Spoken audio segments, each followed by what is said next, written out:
usar micrófonos en todo momento para que quienes están conectados desde otro lugar puedan también escucharnos, ¿sí? Bien, buenas noches, bienvenidas, bienvenidos. Es un gusto poder tener este espacio para compartir con ustedes en este conversatorio que le hemos titulado Educación Ciudadana como respuesta a los problemas del desarrollo. Y seguramente una de las cosas que ha surgido en la cabeza de ustedes es que si esta afirmación es realmente cierta o no. Y esa era un poco la intención del título. ¿Es una respuesta a la educación ciudadana a los problemas del desarrollo? Y para poder problematizar sobre esto, para poder reflexionar sobre ello, vamos a tener el día de hoy la posibilidad de compartir con distintas instituciones socias de Escuela para el Desarrollo en torno a esta temática, ¿sí? Lo que vamos a hacer ahora es tener tres intervenciones. En primer lugar, vamos a tener a la Universidad Antonio Ruiz de Montoya. Tenemos con nosotros a Miguel Corta Bitarte, aquí a mi izquierda. Él, del Instituto de Ética y Desarrollo de la Universidad, va a compartir con nosotros un poco las reflexiones sobre la educación ciudadana y los procesos de desarrollo, desde la mirada que tiene la universidad. Eso lo va a hacer más o menos en unos 15 minutos, ya le iré pasando la voz. Después de ello vamos a ver las experiencias, en primer lugar, de peruana y latinoamericana desde la mirada del CEAL, y para ello vamos a tener la intervención de Nelia Céspedes, secretaria ejecutiva del CEAL, que es el Consejo de Educación Popular de América Latina y el Caribe, quien también desde la mirada de la región va a poder compartir las reflexiones sobre lo que es la educación ciudadana y su aporte o no al desarrollo. Y después tendremos a Cristóbal Mestre, el Profadel, que está al otro lado. Él viene del CIEDEL, uno de los centros de formación que es parte del Profadel, es un consorcio de centros de formación internacional con centros de África, Europa y América Latina. Y entonces él nos va a compartir un poco sus reflexiones a partir de las experiencias en África y Europa. Después de esas tres intervenciones, de unos 15 minutos más o menos cada una, vamos a tener una rueda de intervenciones de todas y todos, ¿sí? Reaccionando un poco a lo que se ha propuesto, para al final tratar de identificar algunos retos y desafíos que se nos presenten a partir de esta conversación, ¿sí? La idea es que vamos a conversar sobre esto, no es así una cátedra o algo por el estilo, sino son más reflexiones desde la experiencia. Esperamos que sea un espacio cómodo para todas y todos. Ustedes han visto que por ahí hay agüita, café y eso, y de pronto alguien lo necesita durante un momento, puede sentirse libre de tomarlo en un momento, ¿sí? Y regresar luego para conversar libremente aquí. ¿Parece? Yo lo que voy a hacer ahora es darles la palabra y más o menos ayudarlos a controlar un poco el tiempo en su presentación, ¿sí? Entonces vamos a empezar con la presentación de Miguel Corta Bitarte, del Instituto de Ética y Desarrollo de la Universidad Antonio Ruiz de Montoya. Bien, buenas noches. Voy a esbozar un poco el planteamiento de la Universidad Antonio Ruiz de Montoya.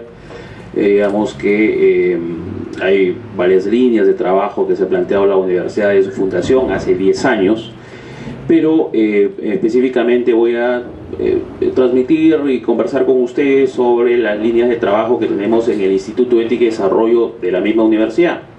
El Instituto de Ética y Desarrollo es parte de la Unidad de Investigación e Incidencia de la Ruiz de Montoya, y como tal tiene una serie de responsabilidades, ¿no? Respecto al tema de investigación, generación de investigación aplicada, políticas públicas, pero además también tiene una misión que, digamos, que se inicia incluso antes de la universidad, ¿no? La universidad fue fundada hace 10 años, el Instituto de Ética y Desarrollo fue fundado en el marco todavía de la Escuela Superior de Filosofía, Pedagogía y Letras Antonio Ruiz de Montoya, que se fundó en los años 90, y el Instituto de Ética y Desarrollo es del año 94 aproximadamente. aproximadamente, si es que no me equivoco, ¿no? Entonces, tiene un proceso también bastante interesante y de vinculación con los centros sociales de la compañía. Bien, quizás algunos de ustedes conocen a la Universidad Antonio Ruiz de Montoya. Es una universidad que pertenece a la Compañía de Jesús, ¿no?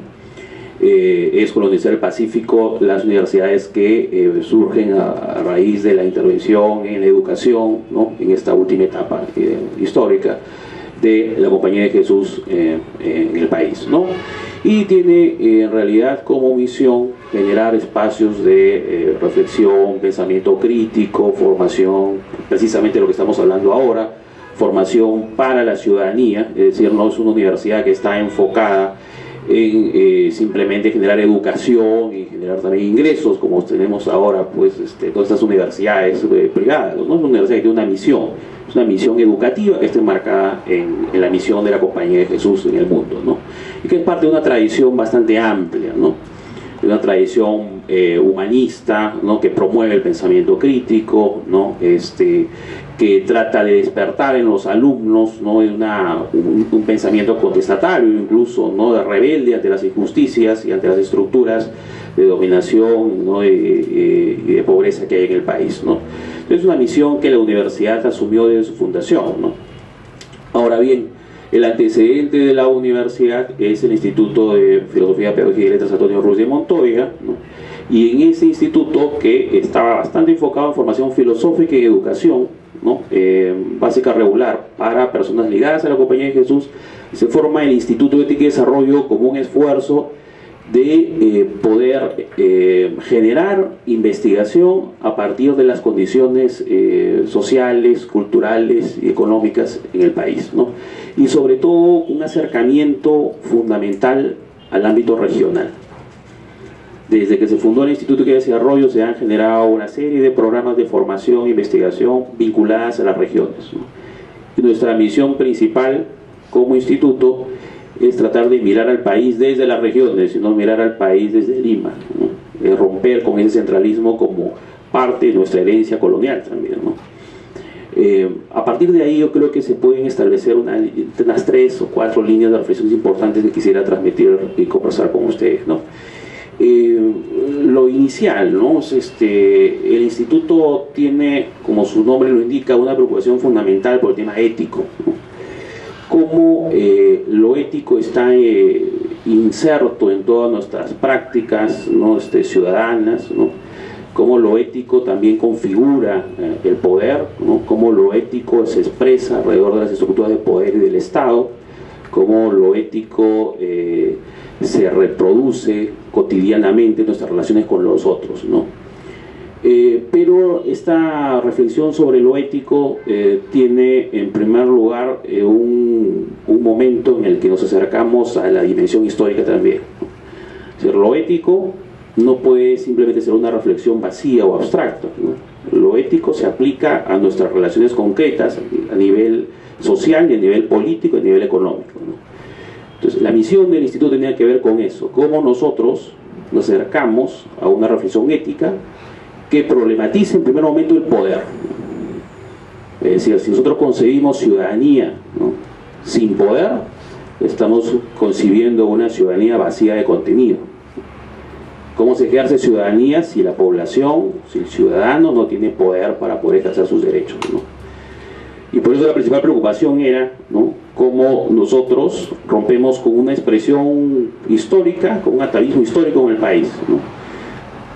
La concentración del poder en Lima, la concentración de poder en detrimento del ámbito regional, la concentración en Lima de una cultura de dominación que desprecia y que relega lo regional, y dentro de lo regional todas las tensiones y contradicciones que existen, ¿no? en ese ámbito, ¿no? fundamentalmente culturales. Entonces, a partir de lo ético empezamos a transitar por otra línea de reflexión que tiene que ver cómo la ciudadanía, cómo la formación para la ciudadanía tiene una línea muy importante en explorar las diferencias culturales y las opresiones culturales también. El pensamiento único, la hegemonía de una sola cultura, cómo invisibiliza, ¿no? grandes sectores de la población, ¿no? Y lo hemos visto en esta última etapa con lo de Bagua, pero siempre ha existido en el país, ¿no? Ustedes saben eso, ¿no? Siempre ha existido esa opresión, ¿no? de una cultura hegemónica dominante sobre demás culturas, ¿no? Entonces, esa era la primera línea de reflexión a partir de lo ético. Cómo nosotros no podemos hablar de ética sin empezar a entrar en la dimensión del poder. Y la primera línea de reflexión alrededor de la dimensión del poder tiene que ver también con lo cultural, tiene que ver con el proceso de interculturalidad que quisiéramos tener también. De ahí que una de las líneas fuertes de trabajo de nosotros fue formación de funcionarios públicos, formación de líderes de sociedad civil, ¿no? Formación de jóvenes, pero alrededor de esta línea, ¿no? Ética pública, pero finalmente aplicada también a esta dimensión cultural, ¿no? Proceso de interculturalidad, ¿qué significa, ¿no? ¿Hacia dónde vamos con eso, ¿no?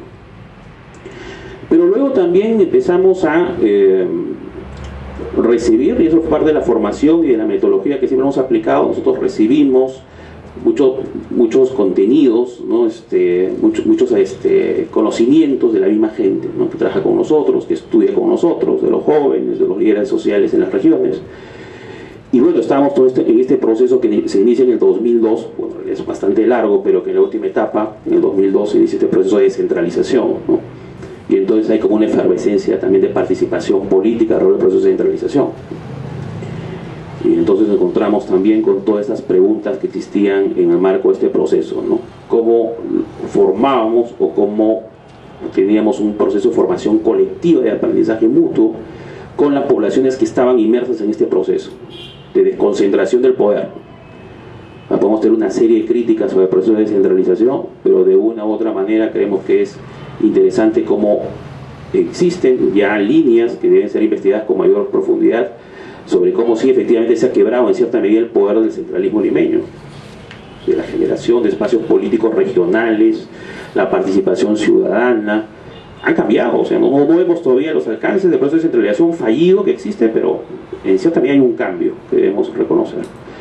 Y tuvimos que adaptarnos también a ese proceso, ¿no? Recordemos, como le decía, el proceso de la formación del instituto es en los 90, el proceso de centralización, ¿no? Empieza más o menos en el 2002 con los cambios constitucionales, ¿no? Y normativos, y luego pues, hay todo este proceso de elecciones, ¿no? Entonces se van configurando poderes regionales y tenemos que responder a eso, ¿no? Entonces una reflexión en forma de paréntesis, por ejemplo, hasta donde estamos conversando, es también en los procesos de formación ciudadana, en lo que se trata de este conversatorio, el tema no es que nosotros entramos, ¿no?, a una relación de educadores y alumnos vertical, ¿no? Hay un proceso de aprendizaje colectivo, compartido, que siempre hemos podido llevar a cabo porque ha sido pues, la metodología de la compañía, ha sido la metodología de la universidad, ¿no? Nos hemos acercado a la problemática social y política en las regiones, y esa problemática social y política nos ha demandado esfuerzos para investigar y después para formar, ¿no?, para educar, ¿no? La palabra formación también, verla en su propio contexto. Eso nos abrió una nueva línea de trabajo y una nueva línea de reflexión y de formación en el país, ¿no? Pero bueno, también hemos empezado a partir de ahí y de todas las problemáticas regionales a poder tener acceso a algunas nuevas preocupaciones de las poblaciones, y sobre todo de la población más activa políticamente, que también tiene preocupaciones académicas, ¿no? El debate alrededor del desarrollo propiamente dicho, que tiene que ver con nuestro propio nombre, ¿no? El debate alrededor del extractivismo, ¿no? Que tenemos una visión de desarrollo también única, ¿no?, lineal, ¿no?, basada en crecimiento económico, que se ha también enraizado en la mente de las personas, ¿no? La mayoría de la población tiene de una u otra manera enraizado esa idea de desarrollo como crecimiento económico. Y la idea de desarrollo sostenible también es algo que todavía no se comprende muy bien, ¿no? O sea, se puede sostener un desarrollo de estas características permanentemente, basado en crecimiento económico. ¿Qué sucede con la naturaleza? ¿Qué sucede en realidad con la relación entre hombre y naturaleza? Cuando nosotros objetivizamos, ¿no?, convertimos en un objeto la naturaleza, algo externo a nosotros, ¿no? Y eso va también abriendo nuevas líneas de discusión y debate alrededor de tanto el tema de ética pública como el tema de interculturalidad, porque finalmente lo ético desde de la función pública, lo ético desde el Estado, las dimensiones y la diversidad cultural en el país tienen también claramente pasos comunicantes con lo que significa un debate alrededor de lo que creemos que debe ser un desarrollo en el país. Si es posible hablar de desarrollo, por ejemplo, en algunos sectores, en algunos pueblos indígenas, la palabra esta desarrollo también tiene merece un debate mayor, una reflexión mayor. Desarrollo hacia dónde, ¿no? O sea, que supuestamente crecemos hacia dónde, hacia dónde nos desarrollamos. O la idea es buen vivir, ¿no? Esa es la otra línea de debate, ¿no? ¿Es buen vivir o es desarrollo? ¿Es crecimiento económico, ¿no? ¿O son formas de relación armónica con la naturaleza y con los hombres, ¿no? Y entonces son las tres grandes líneas que se han abierto de trabajo en el instituto, ¿no? O sea, tiene que ver con una reflexión alrededor de la institucionalidad, con una reflexión alrededor de la diversidad cultural, con una reflexión alrededor del hombre y la naturaleza. Sin este conocimiento, y ahí creo que quiero concluir, sin este conocimiento colectivo que se vamos generando con los actores de la sociedad civil, también con funcionarios públicos, con líderes de opinión, ¿no? Con actores políticos, ¿no? La misma gente que forma parte de partidos políticos. En la región nos hemos encontrado con parte de nuestros alumnos han sido integrantes de partidos políticos regionales, ¿no? Entonces, sin esta reflexión, ¿cómo podemos generar un conocimiento que pueda convertirse en la base de una estrategia de poder para sectores de la sociedad civil organizada, ¿no? Entonces, finalmente tenemos pues dos temas fundamentales ahí. ¿Cómo generamos una formación, una educación en ciudadanía que trascienda simplemente la transmisión de información sobre derechos reconocidos legalmente, ¿no? Algo muy fácil, nosotros enseñamos cuáles son los derechos de las personas y ya supuestamente ellos pueden defender sus derechos, y eso no es cierto, ¿no? O sea, la formación en derechos es algo superficial. Para yo comprender cabalmente de dónde vienen mis derechos, cómo utilizar también las normas legales para poder empoderarme, tengo que tener claro hacia dónde voy a ir como sociedad, como colectividad. Y estas líneas de reflexión básicas alrededor de desarrollo, de institucionalidad, de cultura y de procesos de interculturalidad, eso principalmente va a convertirse en la base fundamental para poder empoderar a la gente. Segunda línea, ¿planteamos simplemente una formación estática o planteamos una formación para el cambio? Y más allá de las diferencias que puede existir en un ente académico como la universidad o como el instituto, creo que la misión en general que tiene toda la compañía, ¿no? Sin riesgo de equivocarme, es que se educa para el cambio. Se forma a las personas, se educan, ¿no? Se aprende colectivamente, pero para la transformación de la sociedad. No solamente para la defensa estática del derecho, que implique también la defensa del status quo, ¿no? De lo establecido. Lo que debemos nosotros siempre promover es que exista una educación que cambie las estructuras que son injustas en un país como el nuestro, que además esté inserto en un mundo que también es injusto, ¿no? Por lo tanto, la reflexión también tiene que ser no solamente del país, no solamente de la región, no solamente del país, sino también una reflexión global. Entonces, en esa perspectiva, creemos que humildemente estamos tratando de contribuir a que la formación que se va generando, ¿no? Con todos estos programas que tenemos en las regiones, ¿no? O este aprendizaje colectivo y compartido que tenemos con todos los líderes sociales y funcionarios públicos en las regiones, pueden poner un granito de arena para ir cambiando las cosas, ¿no? Yo creo que por ese lado van, digamos, las líneas de trabajo que tenemos que tener, creemos nosotros, y las formas como realmente la educación genera incidencia, genera cambios concretos, ¿no? en políticas públicas, pero más allá de eso, cambios concretos en las estructuras de dominación del país. Bien, gracias. Muchas gracias, Miguel. Muchas gracias, Miguel, por compartir esta experiencia desde la universidad. Ahora voy a darle la palabra a Nelia Céspedes para que nos comparta un poco desde la experiencia latinoamericana del CEAL sus reflexiones. Bien, muchísimas gracias por estar aquí con tantas caras amigas, y eso es muy reconfortante. También quería compartir con ustedes verán allí, ¿no?, un banner que alude a una campaña que está desarrollando el Consejo de Educación Popular de América Latina por la mala práctica médica, por la negligencia médica, porque hace, bueno, el día 30, el próximo 30, se van a cumplir 2 años del fallecimiento lamentable de nuestro querido secretario general Raúl Leis, que ha dejado una huella profunda realmente en el campo de la educación popular en América Latina y el Caribe. Y justamente el día de hoy, ¿no? He recibido una serie de correos, ¿no? de compañeros, tanto del CEAL como no del CEAL, en el que reconocen, ¿no? la calidad del compañero, su alegría, su bondad, su profundidad y su compromiso, ¿no? por las luchas latinoamericanas, y un defensor, ¿no? Incansable, sobre todo de los pueblos indígenas, porque él, ¿no? se asumía también como parte de la población cuna de Panamá. Entonces, muchísimas gracias por este espacio y por permitirme también, ¿no? recordarlo y hacer un homenaje a la vida de Raúl Leis, que nos ha dado un legado muy valioso como educador popular.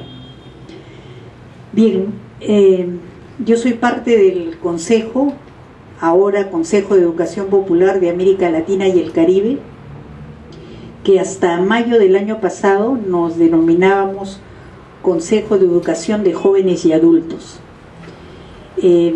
Este cambio, ¿no? de nombre, seguimos siendo CEAL, pero este cambio de nombre obedece fundamentalmente a que hemos querido nosotros poner hoy, ahora, en la actualidad, en este mundo permanentemente de diversos tipos de crisis, ¿no? Crisis económica, crisis ambiental, crisis alimentaria, ¿no?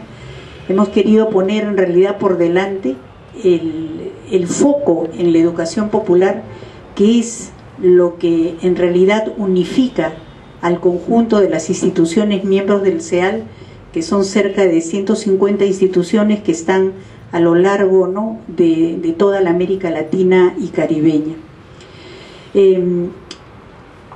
Bien sabemos, ¿no? que la educación popular en América Latina no nace en los años 60, ¿no? Tenemos una tradición, inclusive en el Perú, ¿no? muy antigua, de nuestro querido José Carlos Mariátegui, con la formación, ¿no es así?, de lo que era la Universidad Popular. Por lo tanto, la trayectoria tanto en el Perú como en otras partes de América Latina, como Argentina, Venezuela y distintas partes, tenemos en América Latina esta fuerza, ¿no? de una tradición, de una educación para el cambio, de una educación para la transformación, que indudablemente en cada momento de la historia ha tenido sus hitos muy importantes, ¿no? Y tenemos, bueno, años atrás lo importante de los cambios y de las revoluciones también, ¿no? en la América Central, y la educación popular indudablemente ha estado inmersa en ese conjunto, ¿no? en ese conjunto de procesos. Sin embargo, la educación popular no se ha mantenido tampoco estática, conservando, ¿no? su vigor político, su visión de cambio, su perspectiva crítica, su articulación con los actores sociales, sobre todo los más empobrecidos de nuestra América Latina. Esta educación popular también se ha ido enriqueciendo, también se ha ido, ¿no? renovando ya, y se ha visto retada también por una serie de movimientos que surgieron en América Latina, como era el movimiento de mujeres, ¿no? como los movimientos de los pueblos indígenas, los movimientos por los derechos de la infancia, el movimiento por la tierra. Es decir, ¿no? la educación popular ha ido enriqueciéndose, inclusive, ¿no? desde el punto de vista de los actores que eran en realidad parte de la educación popular. Sin embargo, ahora niños, mujeres, ancianos, ¿no? todos son en realidad los actores de la educación popular. Y nosotros fundamentalmente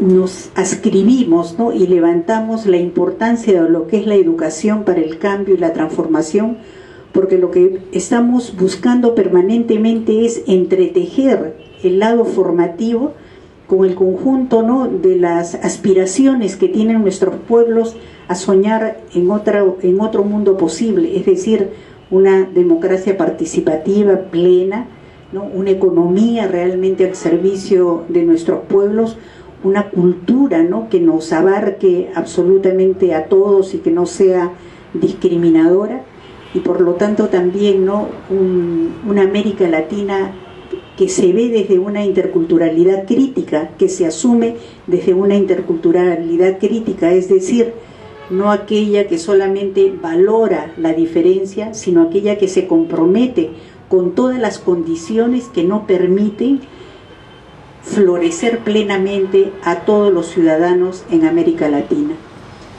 Entonces, intentamos, lo cierto es que intentamos estar en todos esos procesos, y en ese sentido para nosotros el habernos denominado, ¿no?, el haber recuperado y visibilizado lo que es la educación popular, para nosotros ha sido fundamental, porque también la sentimos intrínsecamente ligada a lo que es el enfoque de una ciudadanía activa, ¿no?, de una ciudadanía que fundamentalmente lo que está promoviendo es la participación de los actores sociales para poderse hacer en el camino siempre sujetos, actores sociales, y con procesos de individuación, pero indudablemente con procesos colectivos. Entonces, estos son, ¿no?, los enfoques más macros, por decir así, desde donde se nutre, ¿no?, y donde bebe lo que es nuestra red latinoamericana. Ahora, como la educación popular es una educación que está directamente ligado, ¿no?, a los procesos reales de cambio y da respuestas a los problemas, nosotros tenemos una organización al interior del CEAL, tanto territorial pero también temática, que lo que hace es busca dar también, ¿no?, respuestas alternativas a estos procesos.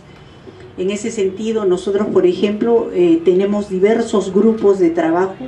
Un grupo es el de Economía Solidaria, que casualmente es un grupo que lo que hace es pensar el desarrollo, un nuevo tipo de desarrollo y nuevas formas también de pensar la economía, ¿no?, y no la que tenemos ahora imperante, que tenemos en el sistema, y esta política neoliberal.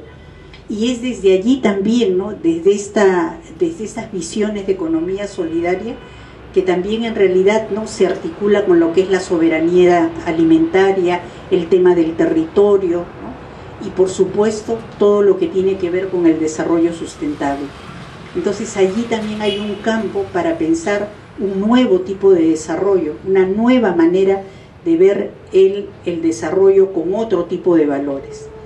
Tenemos también un grupo de trabajo que reflexiona en torno a la interculturalidad, y cuando digo reflexiona es que está formado por un conjunto de instituciones que tienen prácticas concretas de interculturalidad en diferentes territorios, Bolivia, Ecuador, Venezuela, ¿no?, es decir, en diferentes partes de América Latina, e indudablemente también allí se trabaja mucho, ¿no?, todos estos enfoques de lo que es la colonialidad, la descolonización también, ¿no?, del pensamiento y también del territorio.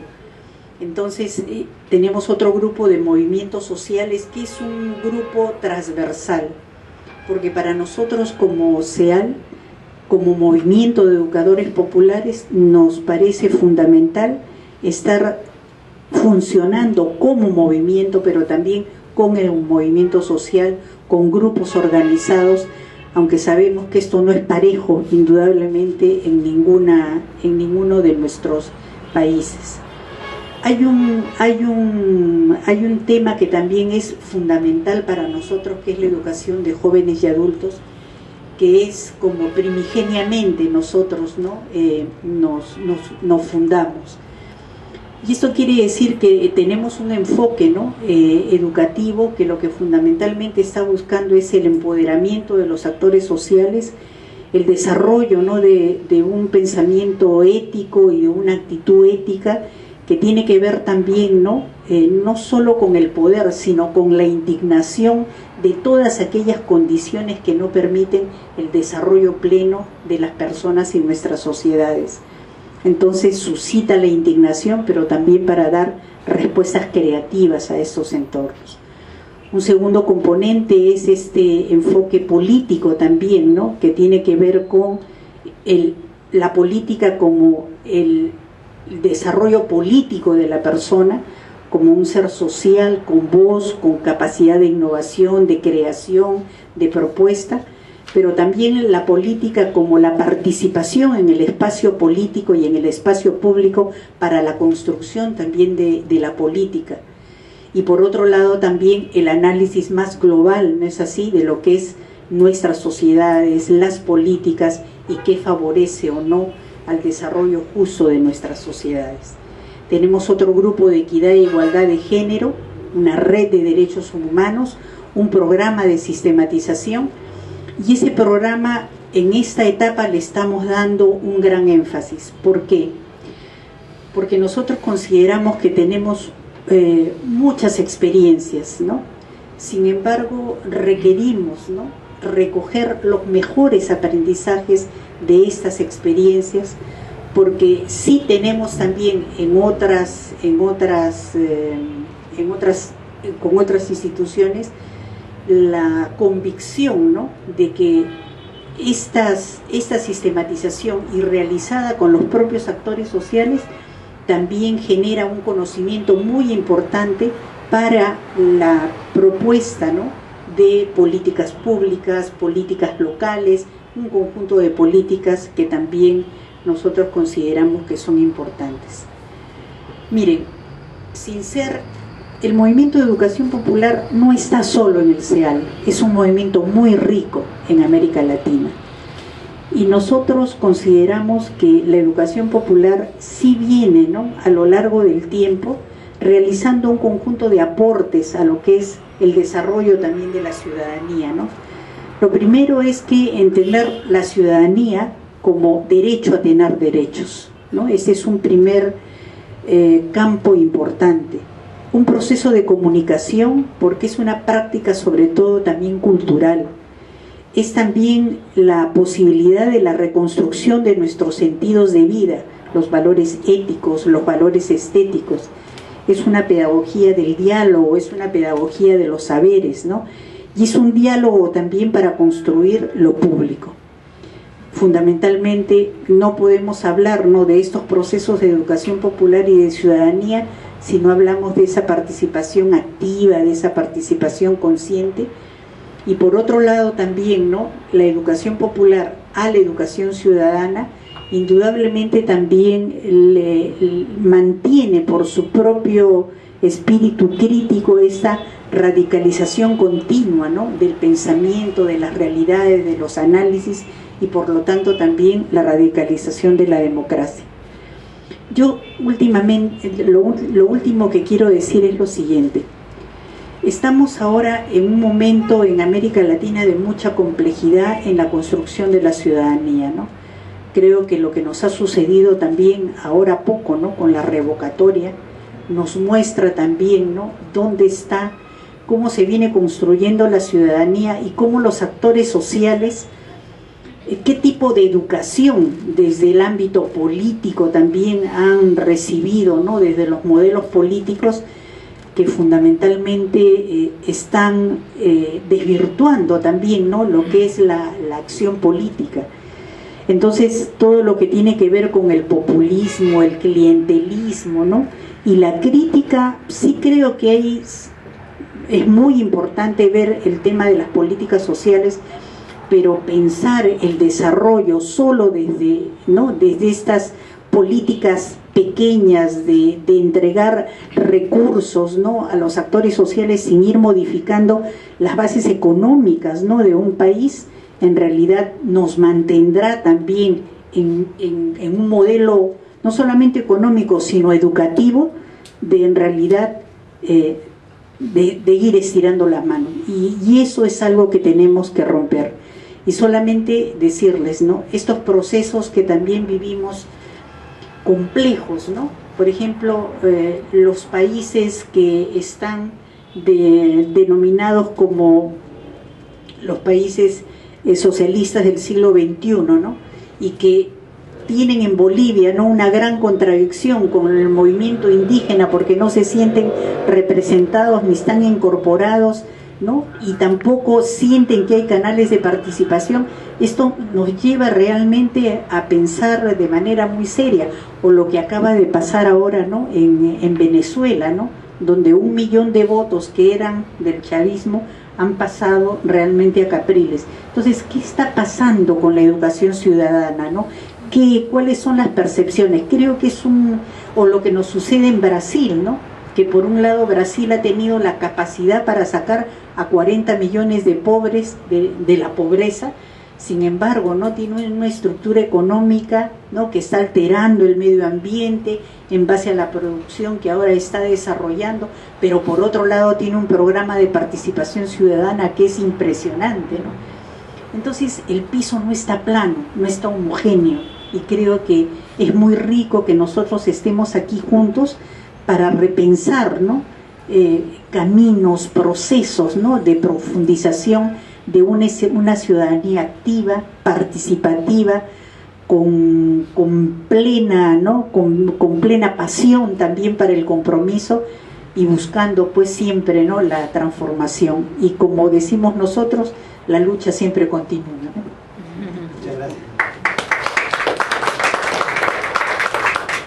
Muchas gracias, Nelida. Ahora le vamos a dar la palabra a Cristóbal Mestre de Profadel para compartir un poco la reflexión desde las experiencias en Europa y África. Buenas noches. Voy a intentar hablar de elementos muy concretos y operacionales. Tengo la suerte de coordinar un